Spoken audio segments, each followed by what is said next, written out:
Come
nafasi ya kuona kwenye moment.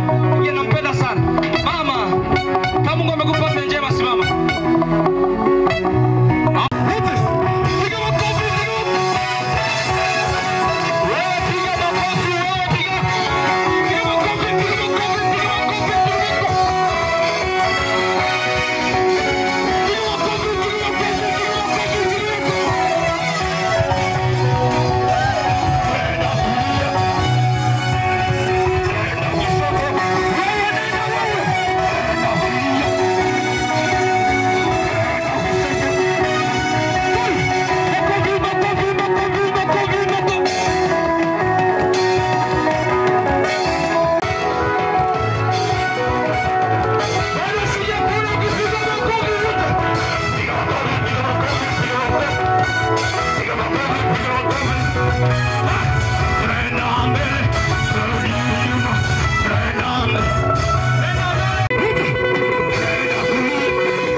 Bure kabisa bila malipo yoyote. Karibu Isaac, uendelee.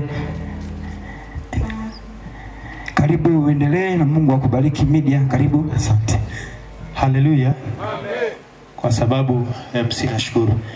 Umenipa niimbe ila hujasema nyimbo ngapi, naimba nyimbo 5. Amina. Haleluya. Si ndio? Karibu media. Twende. Unaweza kusimama tukacheza pamoja. Mama mchungaji mwenyeji kwa ukijiandaa. Simama kwa ajili ya Bwana. Unaweza kusimama.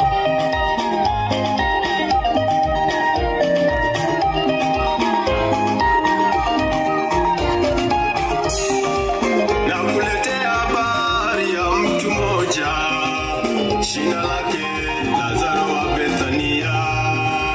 Nakuletea habari shina lake Lazaro.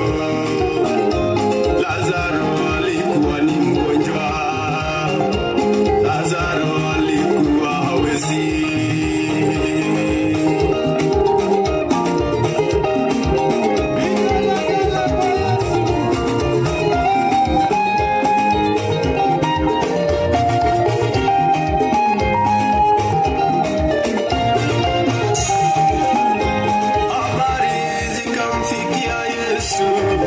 Rafiki yako Lazaro ni mgonjwa, habari kafika. Rafiki yako ni mgonjwa, Yesu akajibu, nendeni mimi ninakuja. Yesu akajibu, nendeni mimi ninakuja.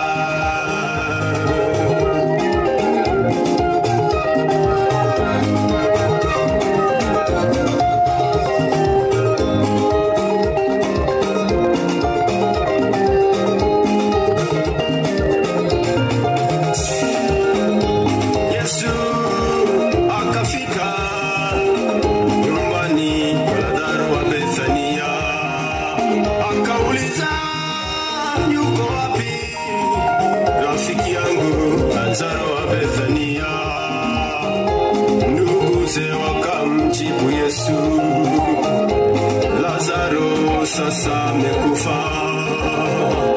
Yesu akauliza, wapi mlikomweka?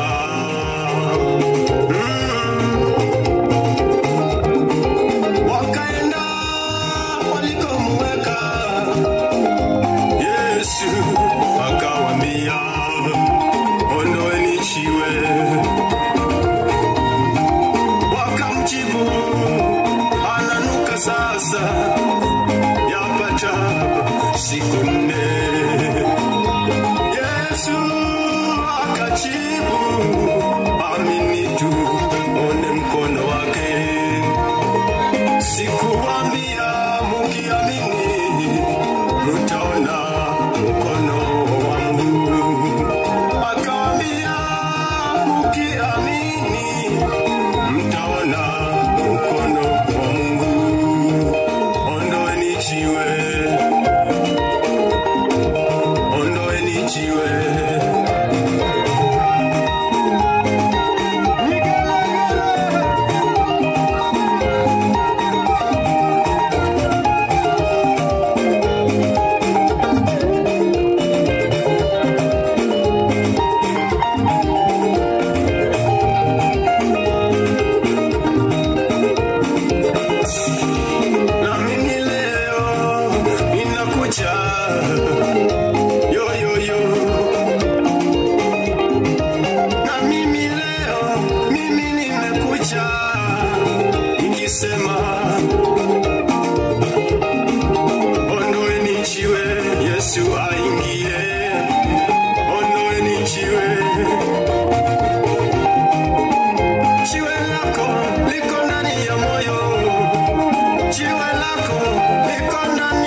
Yesu ni dira yako. Ukitembea na Yesu utakuwa salama. Yesu atakuongoza, utafika mbinguni kwa Baba. Maana yeye ni njia, kweli na uzima. Mtu hatafika mbinguni bila kupitia njia ya Yesu. Yesu ni njia salama. Yesu ana vitu vyote Bwana. Yesu anatajirisha Bwana. Ukitembea na Yesu unakuwa salama. Unakuwa na faida. Maana Yesu anaweza yote. Yesu ana vyote. Amen. Amen.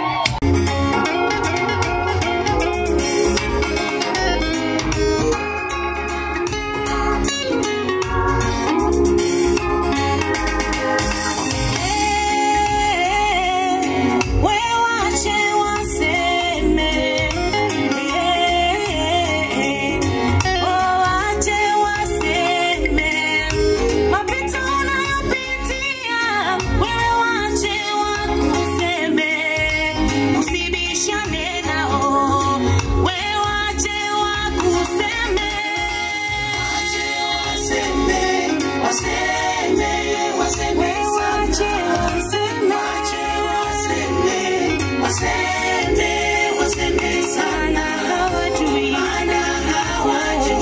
mipango ya moyo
mapenzi yake Mungu.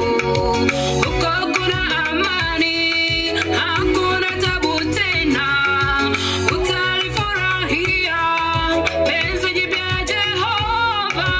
Huko kuna amani, hakuna tabu tena. Utayafurahia mapenzi yake Mungu. Huko kuna amani, hakuna tabu tena. Utalifurahia penzi jipya Jehova. Twende kwa Yesu, njoo kwa Yesu, tutabubujika kwa Yesu.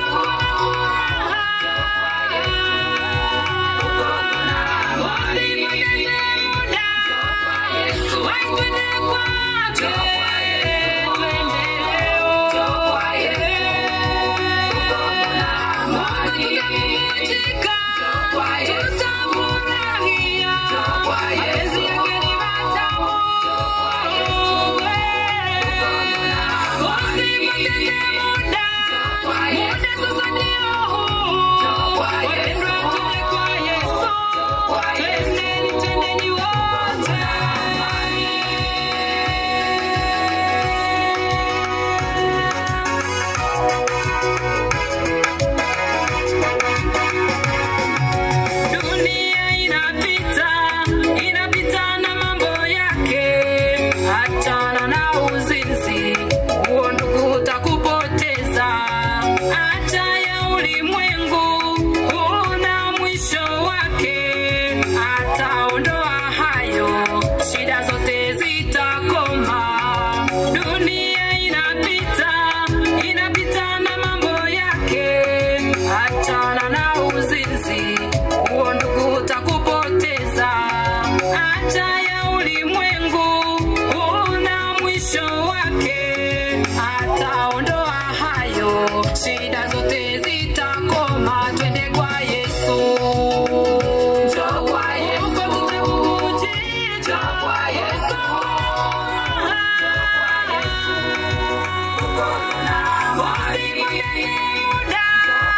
Usipoteze muda, waende kwake.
Mpe mkono, msalimie. Mwangalia usoni basi. Mwangalia, usimuonee aibu.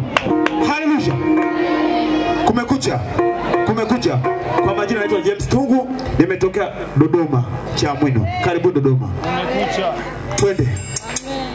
FPC timu kama mapya tujiandaa.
Makao mapya Gethsemane wakiwa mkijiandaa, na Mungu wa mbinguni awabariki. Karibuni sana.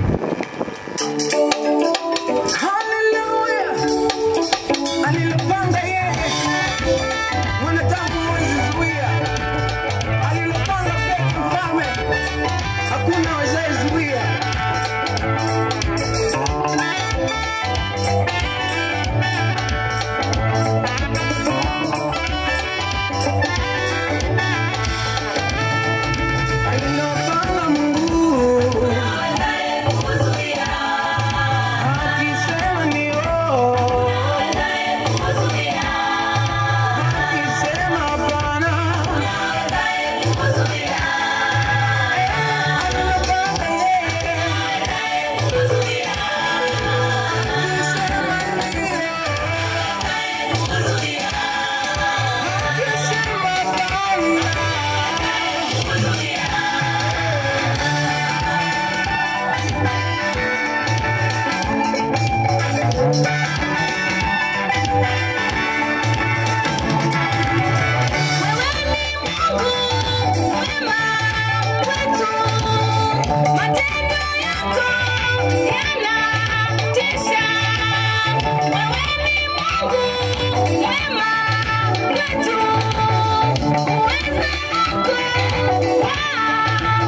Ongeza tena makofi kwa ajili ya Bwana. Ongeza makofi tena kwa ajili ya Bwana aliye hai. Amina.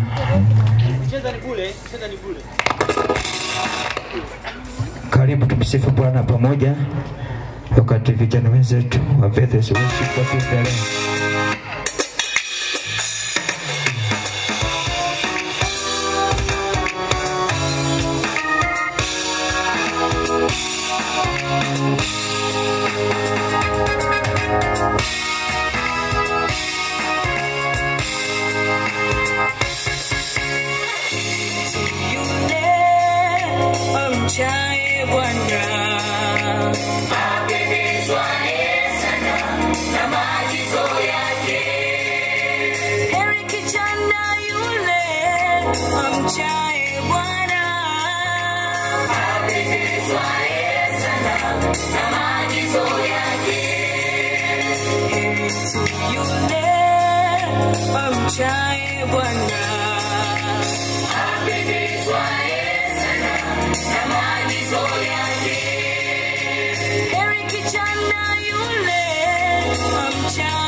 Mchungaji, mbona ameanza utambulisho? Niko kwenye sadaka, naelewa, nina network nzuri.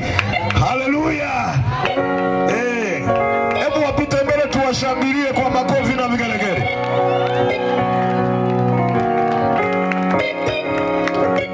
Hao watumishi wa Mungu tulikuwa nao mwaka jana mwezi wa pili.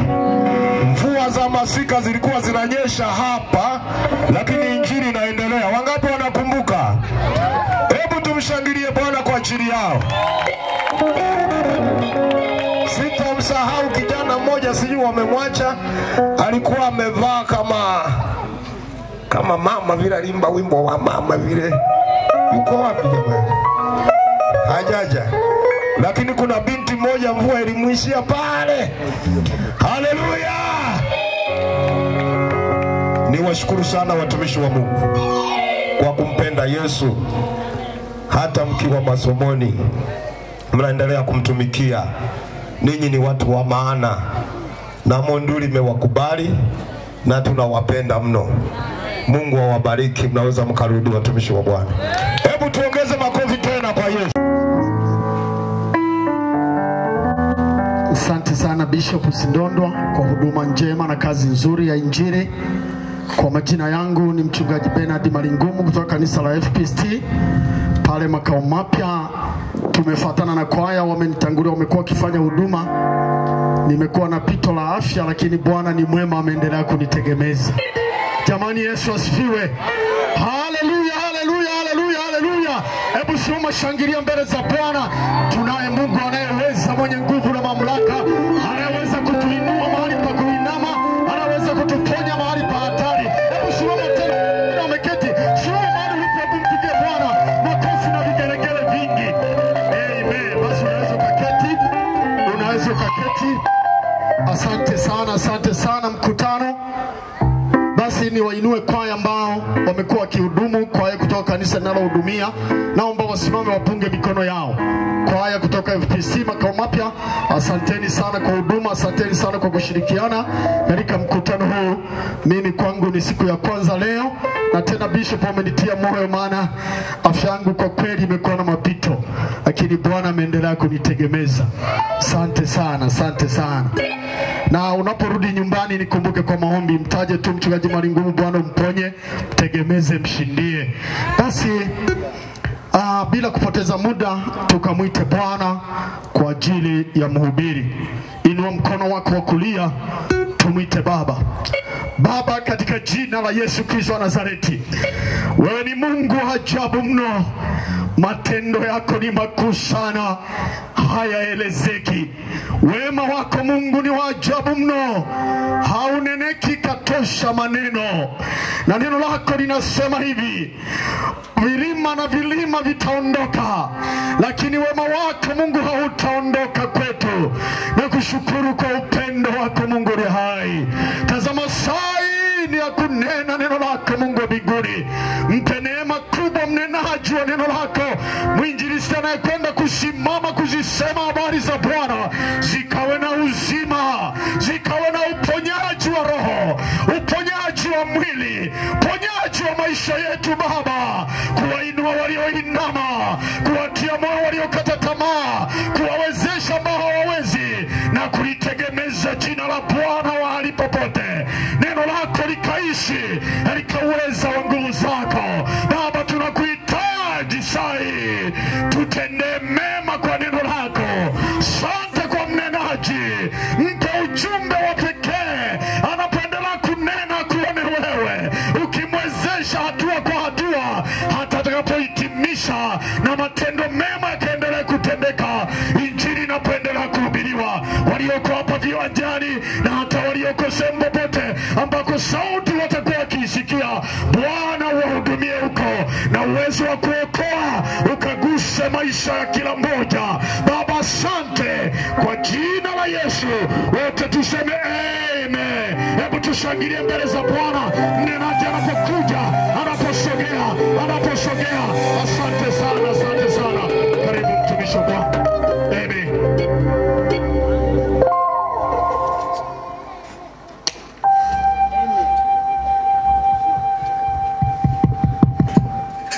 Amen. Yesu asifiwe. Bwana Yesu asifiwe. Bwana Yesu asifiwe. Bwana Yesu asifiwe tena makutano. Maiki weka vizuri. Bwana Yesu asifiwe tena. Bwana Yesu asifiwe. Haleluya, haleluya, haleluya. Ninamshukuru Mungu sana kwa ajili yako uliyefika kwenye mkutano huu. Mungu wa mbinguni akubariki sana. Natambua uwepo wa watu wote, natambua uwepo wa watumishi wa Mungu pia, pamoja na wamama wachungaji waliofika mahali hapa. Natambua uwepo wa watu wote pia walioko kwenye viwanja hivi. Asante pia kwa ajili ya wanachuo kutoka chuo cha tekniko pale Arusha ambao waliona vyema waje kuungana na mimi katika mkutano huu. Lakini pia nimewaona wanachuo kutoka chuo cha FTI pale Arusha. Ninaomba hapo walipo pia wapunge mkono tuwaone. Mungu wa mbinguni awabariki sana watumishi wa Mungu kwa kufika. Bwana Yesu asifiwe sana. Wote ambao wameungana na mimi, Mungu wa mbinguni awabariki sana. Bwana Yesu asifiwe. Nataka tu nikuhakikishia kwamba uliyekuja uwezi, utaondoka mahali hapa unaweza tena kwa jina la Yesu Kristo aliye hai. Bwana Yesu asifiwe. Kabla sijaendelea, kuna mtu labda ana ushuhuda Mungu amemtendea tangu tulipoanza mkutano siku ya Jumatatu, anatamani kumwaibisha shetani. Jana tulikuwa na mtu alitoa ushuhuda mahali hapa. Juzi pia tukaona watu ambao walitoa ushuhuda. Kama upo unasema na mimi natamani kutoa ushuhuda, kuna jambo Mungu amenitendea kwenye maisha yangu tangu mkutano uanze. Kama upo unaweza ukapita hapo ukatoa ushuhuda kwa dakika chache. Baada ya hapo tuendelee na neno la Mungu. Kama utakuwepo unaweza ukapita hapa tukuone, tukusikie ni nini Mungu ambacho amekutendea kwenye maisha yako. Kama upo unaweza ukapita. Basi Mungu wa mbinguni awabariki. Naona hakuna. Unaweza ukasimama kwa miguu yako hapo ulipo.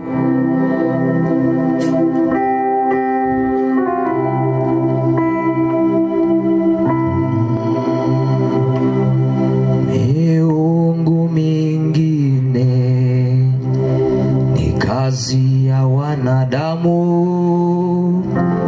Wewe ni Mungu mkuu, hakuna kama wewe. Miungu mingine ni kazi ya wanadamu. Wewe ni Mungu mkuu, hakuna kama wewe. Miungu mingine ni kazi ya wanadamu. Wewe ni Mungu mkuu, hakuna kama wewe. Miungu ni kazi ya wanadamu. Wewe ni Mungu, hakuna kama wewe. Miungu ni kazi ya wanadamu. Wewe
utukufu. Ongeza makofi mengi kwa ajili ya Bwana. Haleluya, haleluya, haleluya, haleluya. Yes.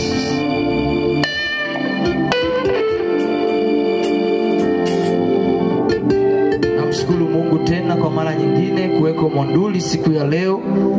Mungu amenipa neema ya kuwepo mahali hapa kuzinena habari njema za ufalme wa Mungu. Namshukuru Mungu pia kwa ajili ya baba yangu Mchungaji Albert Sindondwa ambaye amenilea tangu nikiwa kidato cha kwanza katika wilaya hii ya Monduli, na baada ya kujua kitu ambacho ameweka Mungu ndani yangu hakukiacha, aliamua kukiendeleza kwa kunipa majukumu mbalimbali ya huduma. Kama alivyosema, alinikabidhi paka ibada ile ya wanafunzi, nikaendelea kukua, nikaendelea kujifunza zaidi. Kwa hiyo ninamtukuza Mungu kwa ajili yake, lakini pia kwa ajili ya watumishi wa Mungu wote waliofika mahali hapa. Bwana Yesu asifiwe. Basi tutaenda kusoma kitabu cha Mathayo mtakatifu ile sura ya 8. Mathayo mtakatifu sura ya 8. Siku ya leo tutakuwa na mkesha, usiache kufika. Tutaanza saa 3 mkesha wetu. Mungu akupe neema ufike kwenye mkesha. Utakuwa ni mkesha wa baraka sana. Utapata muda mrefu wa kumwabudu Mungu, kumsifu, lakini pia wale ambao wana changamoto mbalimbali watakwenda kufanyiwa huduma na Mungu atawaweka huru, nao watakuwa huru kweli kweli. Bwana Yesu asifiwe sana. Ninakuhakikishia tu Mungu amekusudia kufanya jambo katika mkesha huu. Usiache kufika katika mkesha. Mungu yuko mahali hapa kwa ajili ya kukuhudumia. Biblia inasema kitabu cha Mathayo mtakatifu sura ya 8 kuanzia mstari wa 5. Hata alipoingia Kapernaumu, akida mmoja alimjia, akamsia akisema, Bwana, mtumishi wangu amelala nyumbani, mgonjwa wa kupooza, anaumwa sana. Yesu akamwambia, nitakuja nimponye. Yule akida akamjibu akasema, Bwana, mimi sistahili wewe uingie chini ya dari yangu, lakini sema neno tu na mtumishi wangu atapona. Kwa maana mimi nami ni mtu niliyewekwa chini ya mamlaka, mwenye askari chini yangu, nikimwambia huyu nenda uenda, na huyu njoo huja, na mtumwa wangu ufanya hivi. Yesu aliposikia hayo alistaajabu, akawaambia wale waliomfuata, amini nawaambieni, sijaona imani kubwa namna hii kwa yeyote katika Israeli. Mstari wa 13, naye Yesu akamwambia yule akida, nenda zako na iwe kwako kama ulivyoamini. Mtumishi wake akapona saa ile ile. Luka mtakatifu sura ya 5 kuanzia mstari wa 3. Akaingia katika chombo kimoja ndicho chake Simoni, akamtaka akipeleke mbali kidogo na pwani. Akaketi akawafundisha makutano hali chomboni. Hata alipokwisha kunena alimwambia, Simoni, tweka mpaka kilindini, mkashushe nyavu zenu mvue samaki. Simoni akajibu akamwambia, Bwana mkubwa, tumefanya kazi ya kuchosha usiku kucha, tusipate kitu, lakini kwa neno lako nitazishusha nyavu. Basi walipofanya hivyo walipata samaki wengi mno, nyavu zao zikaanza kukatika. Wakawapungia mikono washirika wao waliokuwa katika chombo cha pili waje kuwasaidia.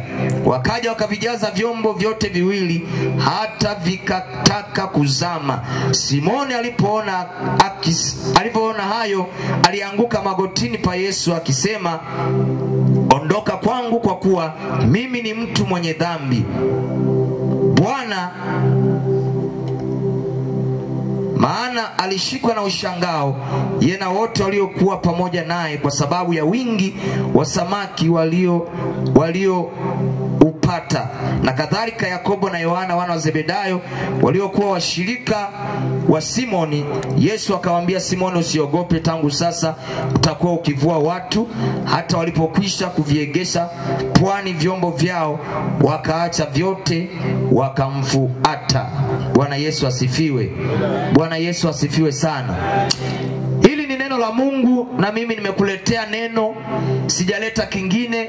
Nimeleta neno lenye uhai, litakalo kubadilisha, litakalo kutoa sehemu ulipo na kukupeleka sehemu nyingine tena. Bwana Yesu asifiwe sana. Hizi ni habari njema sana za ufalme wa Mungu. Yesu anayeponya, Yesu anayeokoa yuko mahali hapa katika viwanja hivi, anahubiriwa, na tumemhakikisha kwa siku zote hizi akiponya, akifanya mambo makubwa na ya ajabu. Hajawahi kushindwa na jambo lolote. Ndio maana tunamhubiri na tunamwamini kwamba yote yanawezekana kwake. Bwana Yesu asifiwe. Hakuna jambo gumu linalomshinda, kila yote yanawezekana.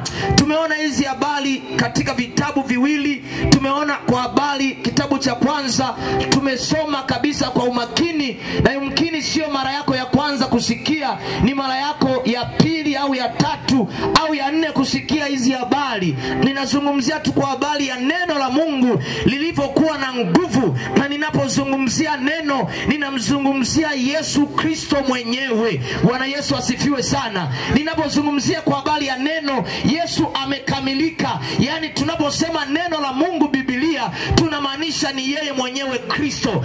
Biblia haijitoshelezi. Ili liitwe neno la Mungu, maana yake ndani yake lina pumzi ya Mungu. Hiyo pumzi ina uhai. Hiyo pumzi ni nguvu ya ajabu. Hiyo pumzi inaweza ikaamsha vile ambavyo vimelala. Hiyo pumzi inaweza ikaponya walio wagonjwa. Hiyo pumzi ikiachiliwa kupitia neno lake inafanya makubwa na ya ajabu. Hiyo pumzi ikiachiliwa kwenye maisha yako, maisha yako yanabadilika. Haleluya, haleluya. Bwana Yesu asifiwe. Tumeona mtumishi wa Mungu Petro wakati akivua samaki, Yesu akafika pale. Wakati amefika akawaambia twendeni mpaka kilindini, mahali ambako samaki wapo. Wakasogea, lakini Yesu akawaambia waweke nyavu chini. Weka nyavu chini hizo. Lakini Petro akawa na wasiwasi. Lakini tangu asubuhi Bwana, tumefanya kazi ya kuchosha usiku kucha, hatujapata samaki, na usiku samaki wengi wanaonekana. Inakuwaje sasa hivi mida kama hii samaki wataonekana kwa namna gani? Lakini Petro akasema, kwa neno lako Bwana nitazishusha hizi nyavu. Bwana Yesu asifiwe. Kwa neno lako nitashusha nyavu. Ndipo alipozishusha zile nyavu, samaki wakatokea wengi. Ulikuwa ni muujiza mkubwa. Yesu afananishwi na chochote, na Yesu atendi kwa kuangalia mazingira anasema nini. Hata kama ni mchana, samaki wanatokea tu. Hata kama majira ambayo unaona kwako ni magumu, lakini Bwana anaweza akatenda jambo mpaka mwenyewe ukashangaa. Bwana Yesu asifiwe. Wakashusha nyavu, samaki wakatoka wengi, lakini alitamka neno moja, kwa neno lako Bwana nitazishusha hizi nyavu. Hata ule Bwana hivyo hivyo, Bwana ustahili kuingia dalini kwangu, haustahili, lakini sema neno tu na mtumishi wangu atakuwa mzima. Yesu akashangaa ile imani, akamwambia sawa, nenda, imani yako imekuponya. Yule mtumishi wake akawa mzima saa hiyo hiyo. Lakini ni kwa neno la Bwana alilolitamka, akatamka ya kwamba hiyo imekwisha. Nataka nikwambia kwamba hata kama kuna wakati unaona mambo hayaendi, kuna wengine wanaogonjwa wako mbali, wewe amini Mungu jioni ya leo, kwa neno la Bwana, huko mgonjwa wangu alipo anakwenda kufunguliwa. Huko mgonjwa wangu alipo anakwenda kupokea uponyaji kwa neno la Bwana wa majeshi. Kwa neno la jina la Yesu Kristo anakwenda kupona na kuwekwa huru kabisa. Bwana Yesu asifiwe. Bwana Yesu asifiwe. Hebu simama kwa miguu yako. Simama kwa miguu yako hapo ulipo. Na nguvu za shetani zimeshindwa, na nguvu za shetani zimeshindwa, nguvu za shetani zimeshindwa.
Yesu.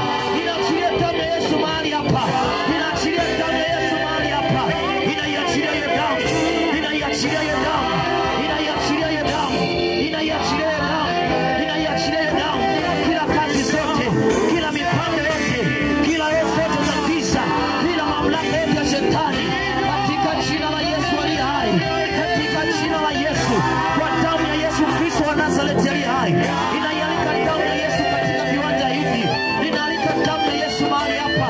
Kila roho za giza, kila mipango ya shetani, kila uharibifu wote ule kwa shetani amekusudia, na mamlaka ya jina la Yesu, ninaalika uwezo wako, ninasialika nguvu zako katika jina la Yesu Kristo wa Nazareti.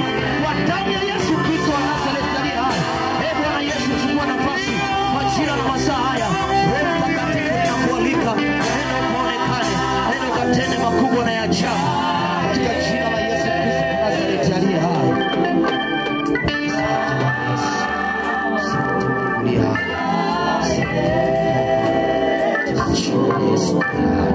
Unaweza ukachukua nafasi yako ukaketi. Unaweza ukaketi hapo ulipo, na Mungu wa mbinguni akubariki sana.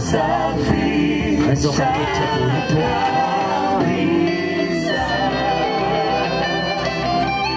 Amen. Ninamleta kwenu Yesu mtenda miujiza. Ninamleta kwenu Yesu mtenda maajabu. Ninamleta kwenu Yesu asiyeshindwa na lolote.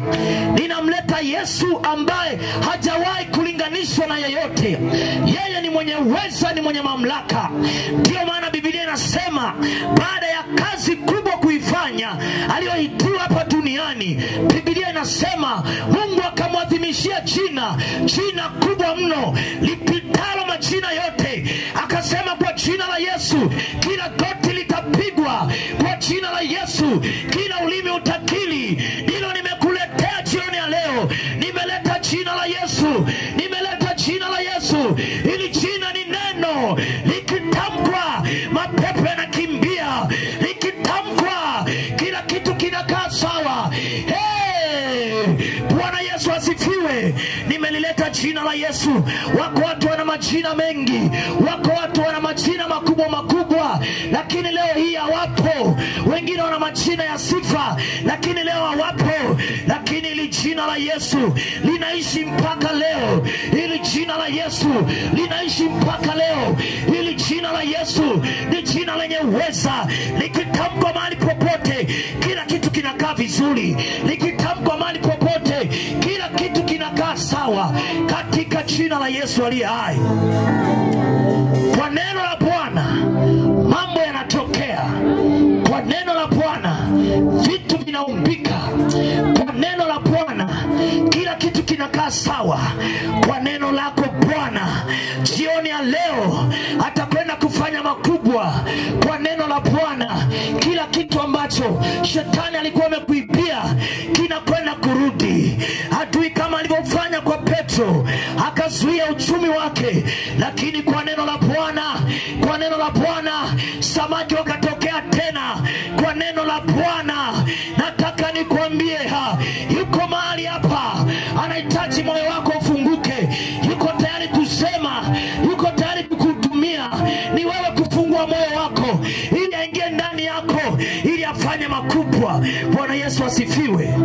Bwana Yesu asifiwe. Yuko mahali hapa leo. Yuko mahali hapa leo. Kwa neno lako Bwana ninazishusha nyavu zangu. Samaki wengi wakatokea. Hili neno ambaye ni Yesu hajawahi shindwa na lolote. Kila mtu anamuelewa, hata waganga wanamtambua.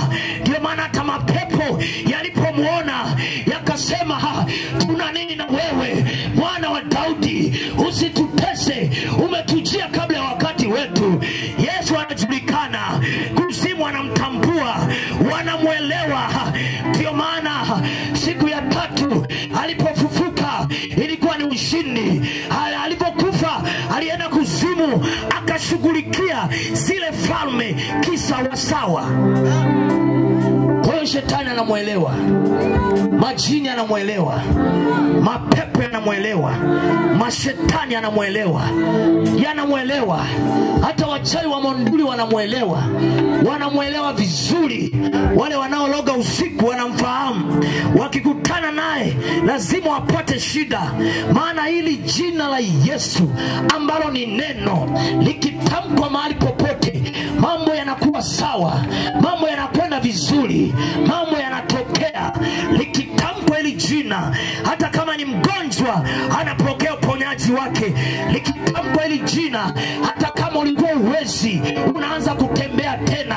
Likitamkwa hili jina, kila kitu kinakaa vizuri. Hili ni jina lipitalo majina yote, linapita majina yote. Hili ni jina la Yesu aliye hai. Ninalinena siku ya leo, ni jina likitamkwa mambo yanatokea. Ndio maana Petro akaona ule muujiza, akashangaa. Hili jambo limetokea, ni swala la kuamini tu kwamba ninamhitaji Yesu ili afanye mambo katika maisha yangu. Haleluya, haleluya. Bwana Yesu asifiwe. Bwana Yesu asifiwe. Jina la Yesu, jina lipitalo majina yote. Kwanza hata kuzaliwa kwake ilikuwa ni kwa ajabu sana, ni kwa ajabu.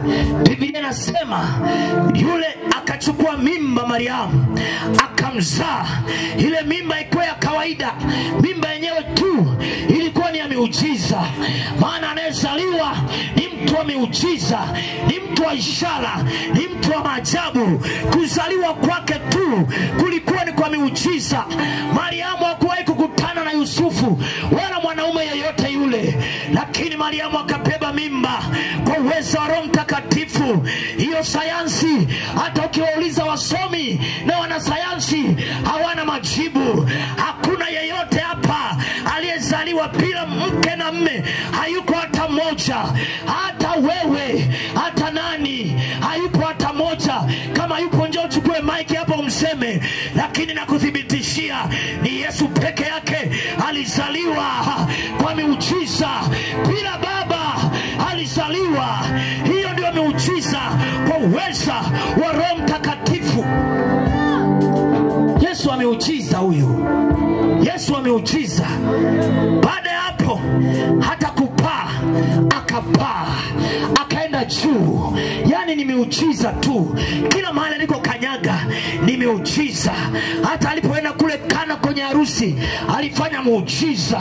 Mama yake akasema, jamani mimi haya mambo haya, hebu nendeni kwa Yesu, nendeni mkamwambie atakalo waambia kufanya nyie lifanyeni.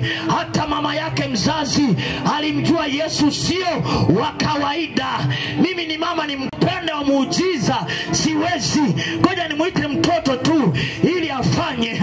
Uwezi jua, yumkini wakati mama Yesu yuko nyumbani, kuna siku mafuta yaliisha, Yesu akafanya muujiza wa mafuta. Kuna siku nyingine ambayo unakuta labda chumvi iliisha, Yesu akamwambia mama yake, mama leta mchanga, ukabadilika kuwa chumvi. Alikuwa anaelewa, ndio maana akawaambia lolote atakalowaambia lifanyeni. Bwana Yesu asifiwe. Bwana Yesu asifiwe. Huyu Yesu mimi ninamwamini. Ninamwamini sana. Amenitendea mengi. Ukiwa na Yesu huwezi ukaonewa hata na wachawi. Mimi wakati ni mdogo nilikuwa na Yesu, lakini akili za kitoto. Wachawi walikuja wanakuja kunitesa sana. Huyu mama ni shahidi, wanakuja. Nilikuwa na watandika kweli kweli. Nilikuwa naimba nazunguka, Yesu ni Mungu, ana mpinzani. Hata na wachawi wanakoma kuloga. Nazunguka mtaa mzima ninasema Yesu ni Mungu, Yesu ni Mungu. Kila mahali Yesu ni Mungu, ana mpinzani. Hata na wachawi wanakoma kuloga, Yesu ni Mungu, ana mpinzani. Hata na wachawi wanakoma kuloga, nina uhakika na Yesu. Wakaanza kuja. Walisema huyu dogo huyu Yesu ni Mungu na ana mpinzani sawa. Wakaja wakanikuta siku hiyo kwa nimelala na kakaangu. Wamefika, mimi nawaona live bila chenga. Wako 6. Na waona hawa vipi tena kina nani? Mara ya kwanza kuona wachawi live. Wanataka kuja kunibeba. Aka yangu namwambia naona watu. Yeye haoni. Ninaona mimi tu. Nikamwambia hawa hapo, mbona hawa hapo? Nikaanza kukemea kwa jina la Yesu kiuoga sasa. Naona tu yani mambo bado sielewi. Baadaye sasa naanza kupiga kelele, mama. Mama huyu akawa anakuja anawashika. Nasema mama umemshika huyu hapo. Mama anasema yuko wapi, mbona simuoni? Ikabidi waanze kukemea. Yale yakaondoka. Wakateka. Walinifuata kama siku 3. Lakini nikasema yani hawa ninawatamani majira kama haya. Nikiwa nimeshamuelewa vizuri huyu Yesu ni wa aina gani na anaweza kufanya mambo gani. Hawawezi wakajaribu tena. Yani hawawezi kujaribu.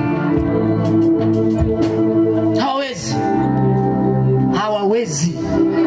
Yani wachawi sikieni kwamba hamwezi. Hamwezi. Na kama mko kwenye mkutano hapa hamwezi. Yani hamwezi tu. Kila mahali wale wao wanakuja. Wanaangalia hata hapo unakuta umekaa naye. Lakini umjui tu. Akitoka hapo mwenzako amebadilika. Ukikutana naye kwenye yale mazingira unashangaa ni wewe mpendwa. Na jana tulikuwa tumekaa wote. Anasema hapana nimevaa sura yake tu. Bwana Yesu atusaidie sana. Watu wa Mungu, hili jina mimi ninalipenda sana. Jina la Yesu. Ninalipenda mno kuliko kawaida. Maana ukilitamka hilo mambo yanakwenda. Mimi ninaliamini sana hili jina la Yesu. Hakuna pepo anayeweza kukaa kwenye jina la Yesu. Lazima liondoke tu. Ndio maana sisi hatubembelezi mapepo. Toka basi. Sisi ni amri. Na sisi hatutulizi mapepo. Sisi tunayatoa. Hatutulizi sisi kuyanyamazisha kwa kuchoma sijui udi sijui nini. Hatufanyi hizo kazi. Sisi ni kwa jina la Yesu. Pepo toka na anaondoka. Hatufanyi kingine. Hatubembelezi sisi. Jamani toka. Ninaomba na maji. Naomba maji unalipa. Unalisikiliza kila kitu linachokitaka. Sisi hizo kazi hatufanyi. Sisi wewe pepo mchafu ulioko ndani ya mtu huyu mtoke kwa jina la Yesu. Imeisha. Hatubembelezi sisi. Ni amri. Sasa ukasimama kwa miguu yako. Sisi ni amri tu. Basi. Si ndio mchungaji Sindondo? Tunabembeleza mapepo sisi. Ni kutoka tu. Ni kutoka kabisa. Bwana Yesu asifiwe. Ni kutoka.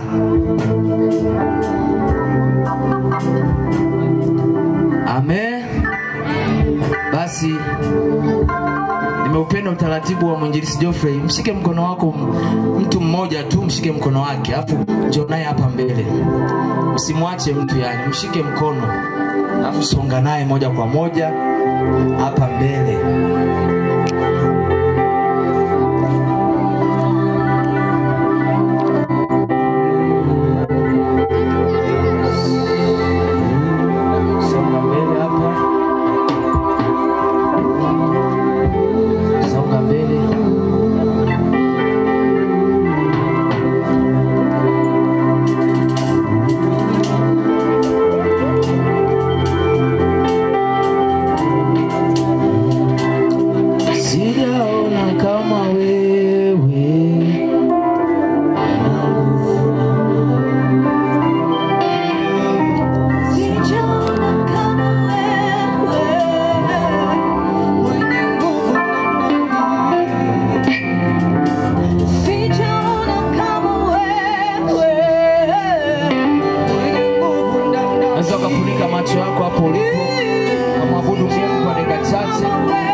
Inamisha kichwa chako chini.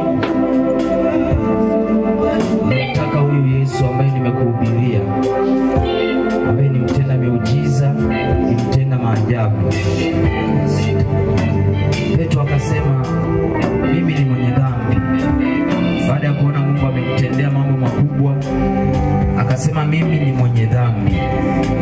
Akakiri mwenyewe kwa kinywa chake ni mwenye dhambi. Alikuwa anahitaji msaada wa kimungu. Maana aliona yote aliyofanyiwa hayo, yote aliyofanyiwa, alafu bado ni mwenye dhambi. Lakini Yesu alimsamehe na akamwambia kuanzia leo utakuwa ukivua watu. Uko mahali hapa haujampa Bwana Yesu maisha yako, haujaokoka, unatamani na wewe kuokoka. Umpe Yesu maisha yako ili awe Bwana na Mwokozi kwako. Kama upo ambaye unasema mimi sijaokoka, natamani kumpa Bwana Yesu maisha yangu na mimi, jioni ya leo unaweza ukanyosha mkono wako hapo ulipo. Nyosha tu mkono. Unasema mimi natamani leo nimpe Yesu maisha yangu. Namtaka huyu Yesu na mimi. Maisha unayoyaishi unajua mwenyewe ni siri yako. Kuna wakati unaishi maisha ya shida, unateseka na magonjwa. Mruhusu Yesu aingie ndani yako. Wewe mpe nafasi tu aingie ndani yako ili afanyike Baba na Mwokozi kwako. Kama upo unasema namhitaji huyu Yesu, ukiwa umetulia hapo hapo, nyosha mkono wako juu na mimi nitakuongoza sala. Kama upo unasema namhitaji Yesu, nyosha juu kabisa, usiogope. Namtaka Yesu awe Bwana na Mwokozi wa maisha yangu. Nimesikia Injili, nimelisikia neno lake, na mimi natamani kuokoka, kumpa Yesu maisha yangu. Nianze upya na yeye. Kama upo katikati yetu, unaweza ukanyosha mkono. Wasaidieni wasogeze hapa mbele kabisa. Amen. Amen. Basi Baba, karibu uongoze sala ya toba. Haleluya. Asante Yesu. Kama upo mwingine bado nafasi ipo, fanya haraka kabla jua hili halijazama kabisa, maana hatujui yajayo. Yesu yuko karibu, anasema kesheni, kwa maana hamjui siku wala saa. Kama upo mwingine ambaye unahukumiwa ndani ya moyo wako, usirudi nyumbani na dhambi hiyo. Njoo.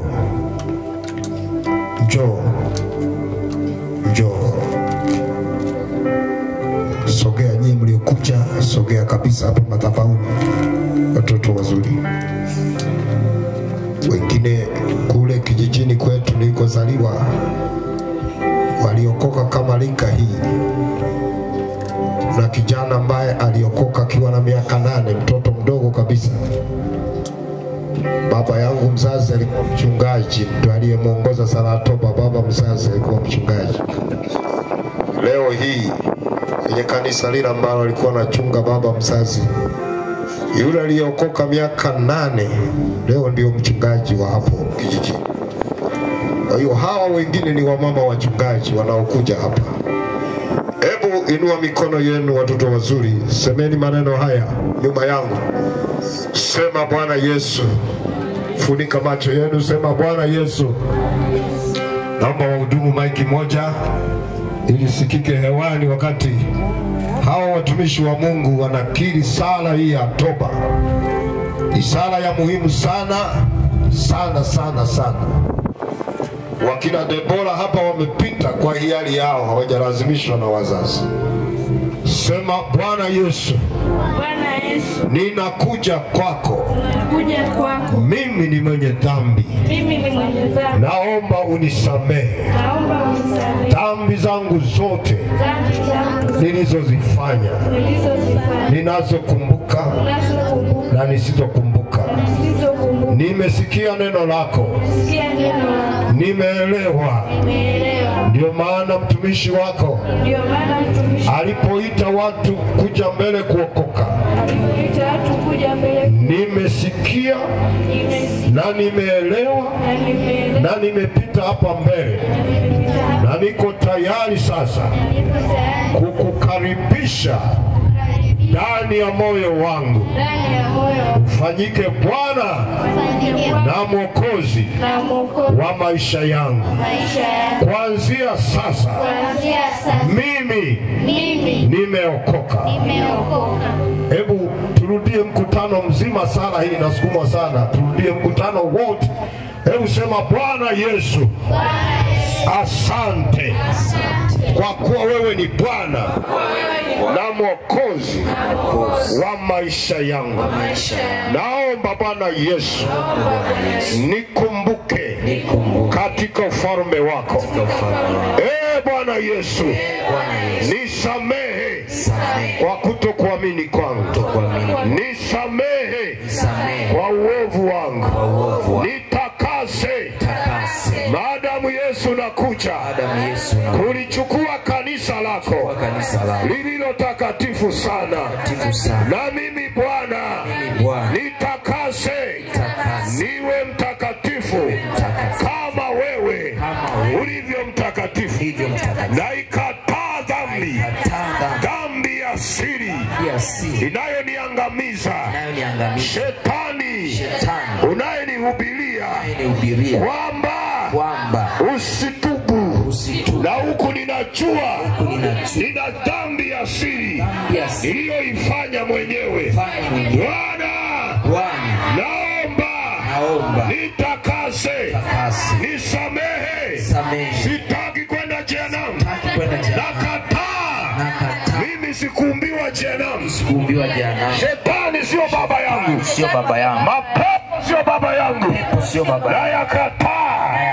Roho ya shetani, kandao wa ibilisi, na ukataa jioni ya leo. Bwana Yesu, niandike jina langu kwenye kitabu cha uzima. Nayakataa magonjwa yake, nayakataa magonjwa yake, nayakataa mateso yake. Kuanzia leo, toka kwangu kwa jina la Yesu. Yesu Kristo aliyemwambia Petro, shusha nyavu zako mpaka kilindini. Petro akaamini, akasema kwa neno lako nitashusha nyavu. Ulitokea muujiza, huo muujiza uwe kwangu jioni ya leo, uwe kwangu jioni ya leo, katika jina la Yesu.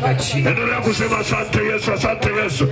Baba, ninakushukuru kwa ajili ya wote waliokiri sala hii ya wokovu, waliopita hapa mbele na walioko nyuma. Mkutano wote huu Bwana Mungu uliogharamia mwenyewe, na ulimjua kila moja, na unatamani kila moja asipotee. Umesema, neno lako linathibitisha hayo. Mungu uliupenda ulimwengu ukamtoa mwana wako wa pekee, ili kila mwaminie asipotee, bali awe na uzima wa milele. Mungu, naamini ya kwamba kila aliyekanyaga viwanja hivi hatapotea, hataenda jehanamu. Naam, kamera za mbinguni zimeelekezwa hapa kuchukua matukio haya, na watoto wako wote waliokanyaga viwanja hivi, asiwepo hata mmoja wa kuvamiwa na roho ya mauti, asiwepo hata mmoja wa kukosa mbingu. Kwa jina la Yesu, wakaingizwa kwenye mfumo wa Roho Mtakatifu, na matendo yako makuu yakathibitike kwao, ukatende makuu kwao. Kwa jina la Yesu, asante kwa mtumishi wako. Mungu awabariki sana sana sana. Kama kuna mtu pia ni mgonjwa upo katikati yetu, ni mdhaifu, una udhaifu wa aina yoyote ile, Bwana Yesu yuko mahali hapa kwa ajili ya kukuponya kabisa. Uliokoka wote kanisani pale, kuweka huru kweli kweli. Wote wakina sana wote. Kama upo unaweza ukasogea. Ni mgonjwa. Naanza na wagonjwa na wenye wagonjwa. Afya yako haiko vizuri, ni mgonjwa. Unaumwa ugonjwa wa aina yoyote ile. Unaweza ukapita hapa mbele. Bwana Yesu anakwenda kukuponya na kukufungua. Na unakuwa mzima kabisa kwa jina la Yesu.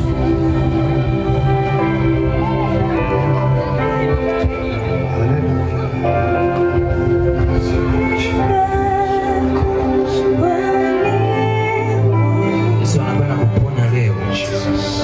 Baada ya hapo kutumia muujiza, usiache kusema, utoe ushuhuda kwamba Mungu amekuponya.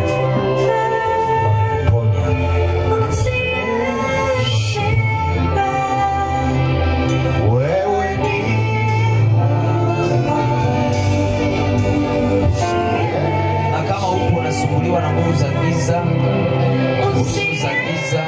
pepo, unaweza kusogea tukaomba na wewe.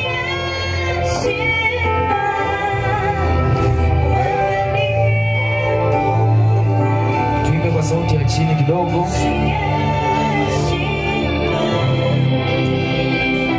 Kama kuna wengine wana shida mbalimbali, wakae nyuma ya hawa wagonjwa. Kama una shida tofauti na kuumwa, shida tofauti na kuumwa, kaa nyuma hapo. Tusogee mbele kidogo wagonjwa pia. Kama una shida tofauti na kuumwa, unaweza ukakaa hapo mstari unaofuata. Karibuni watumishi wa Mungu, tukaombe na watu hawa ili Mungu awafungue na katika jina la Yesu Kristo wa Nazareti aliye hai. Na sisi tunatangaza uponyaji juu yao, tunatangaza uzima juu yao katika jina la Yesu Kristo wa Nazareti aliye hai. Hakuna mateso tena kuanzia sasa, wala hakuna kuonewa tena kwa jina la Yesu aliye hai. Tunawatenga mbali na kuonewa, tunawatenga mbali na mateso ya kila aina kwa jina la Yesu Kristo wa Nazareti aliye hai. Tunawatenga mbali na maonevu yote ya adui, roho zote za magonjwa kwa jina la Yesu aliye hai. Shetani, kila uharibifu, udhaifu na magonjwa kila aina, toka shetani, lisiwe hekalu lako. Ninakuamuru kwa mamlaka ya jina la Yesu, kwa damu ya Yesu Kristo wa Nazareti aliye hai, inapisha roho zote za magonjwa kwa damu ya Yesu Kristo wa Nazareti aliye hai. Bwana kufungue kila ugonjwa, inauamuru uondoke ndani yako kwa jina la Yesu aliye hai. Yesu akufungue, Yesu akufungue kwa jina la Yesu. Toka shetani, roho zote za magonjwa, balaa, mikosi ya kila aina, Bwana Yesu akuponye uwe mzima katika jina la Yesu. Natangaza neema ya Mungu juu yako saa hii. Bwana akuponye kabisa na kukuweka huru. Kwa neno lake usimame tena na kuinuka tena katika jina la Yesu. Hakuna ugonjwa tena juu yako. Inapisha roho zote za magonjwa, toka ndani yake, toka ndani yake. Bwana Yesu akuponye na kukuweka huru kwa jina la Yesu aliye hai. Kuweka mikononi mwa Bwana. Bwana akufungue mzima kwa jina la Yesu.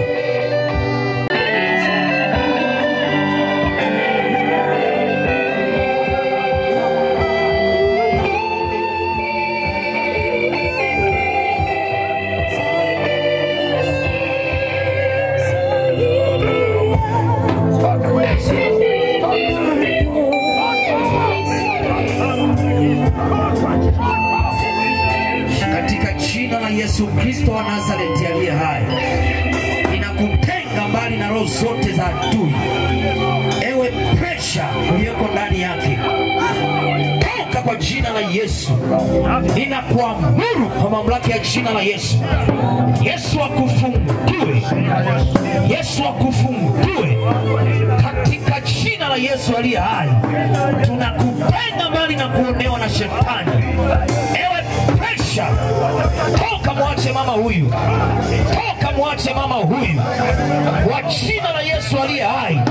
Na miguu yake ikatiwe nguvu. Mifupa yake itiwe nguvu. Katika jina la Yesu. Kila maumivu, kila mateso, kwa mamlaka ya jina la Yesu aliye hai. Tunakuweka huru sasa. Tunakuweka huru mbali na kuonewa.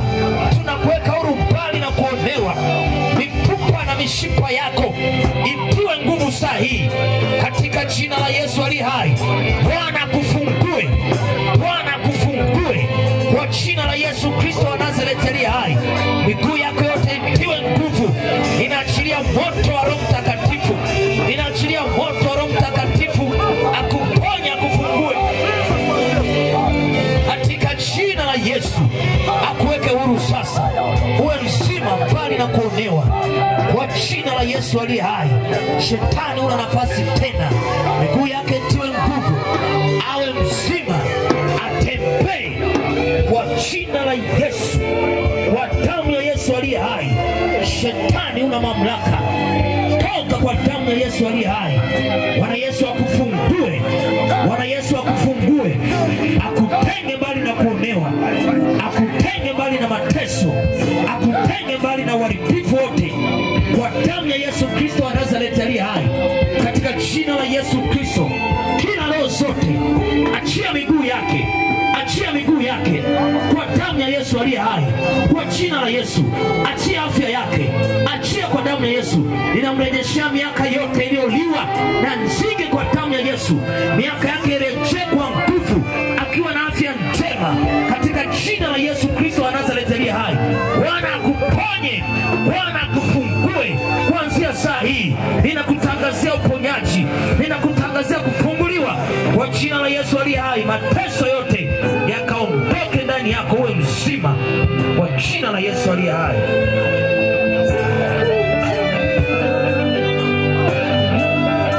Katika jina la Yesu aliye hai, ninamtangazia huru saa hii. Atasimama tena, na wewe una mamlaka tena.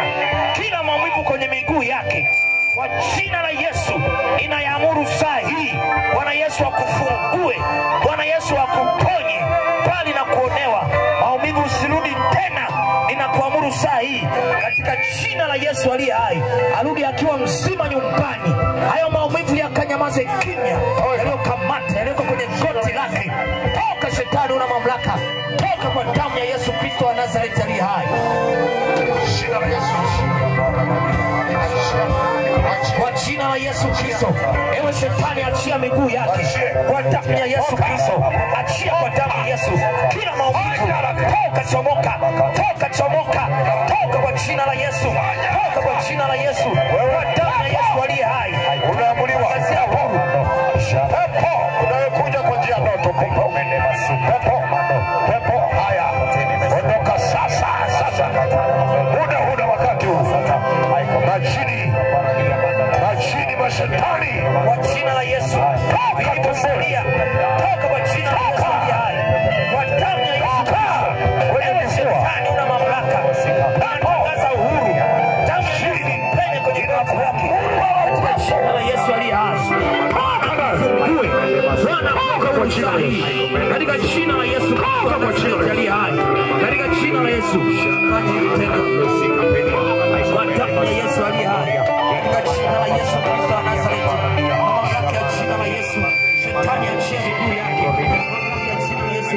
Bwana akuponye na kuweke huru kwa jina la Yesu aliye hai. Shetani una mamlaka. Tunakuamuru kwa jina la Yesu.